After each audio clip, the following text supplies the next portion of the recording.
ஒரு தேனீக்கும் ஒரு பறவைக்கும் ஒரு வாக்குவாதம் வருது. எதுக்கு இப்படி ஓடி ஓடி கஷ்டப்பட்டு உழைச்சிக்கிட்டே இருக்க? நிக்காம உழைக்கணுமா? நீ என்னதான் உழைச்சாலும் அந்த தேனை இந்த மனுஷங்க எடுத்துட்டு போயிடுறாங்களே, திருடிட்டு போயிடுறாங்களே, உனக்கு இதை பத்தி மன வருத்தமே இல்லையா? உனக்கு ஏன் இப்படி இருக்க அப்படின்னு ஒரு பறவை சொல்லுது. உடனே தேனி சொல்லுது, ஆமா, நான் கடினமான உழைப்பாளி தான்.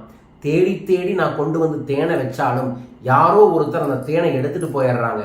ஆனா ஒண்ணு, அவங்க எங்கிட்ட இருந்து தேனைத்தான் திருட முடியுமே தவிர உழைப்பு என்ற கலையை, சுறுசுறுப்பு என்ற கலையை, கடுமையாக செயல்பட வேண்டும் என்ற ஒரு உத்வேகத்தை எங்கிட்ட இருந்து அவங்க எடுத்துக்கவே முடியாது.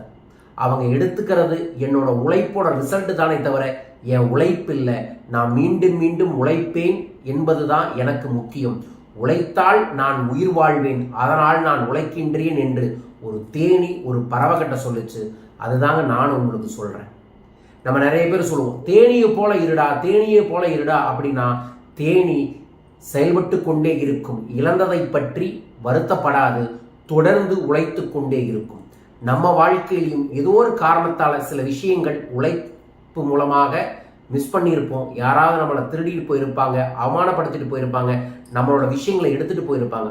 ஆனா அவங்க எடுத்துட்டு போனது நம்மளோட உழைப்புல வந்த ரிசல்ட்டை தானே தவிர உழைப்பை இல்லை, நம்மளோட மனப்பான்மையை இல்லை. உழைக்க வேண்டும் என்ற எண்ணமும் தொடர்ந்து உழைத்து முன்னேறுவேன் என்ற எண்ணத்தையும் உங்களிடமிருந்து யாரும் திருடவே முடியாது.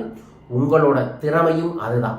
ஸோ இதை மனதில் வச்சுக்கிட்டு இந்த உலகத்தில் உழைக்கிறது தான் முக்கியம், உழைப்பில் வரக்கூடிய ரிசல்ட் முக்கியமே இல்லை அப்படின்னு நீங்கள் செயல்பட்டால் நிச்சயமாக உங்கள் வாழ்க்கை முன்னேறும். எதையும் எதிர்பார்க்காமல், எது நடக்கும் என்று தெரியாமல் உழைப்பிலேயே உங்களது கவனங்கள் வையுங்கள். உழைக்க உழைக்க உங்கள் வாழ்வு உயரும். உயர உயர நீங்கள் சிறப்பீர்கள். தேனி மூலமாக இந்த பதிவை உங்களுக்காக பதிவு செய்கின்றேன். தேனி போல உழையுங்கள், வாழ்வில் முன்னேறுங்கள்.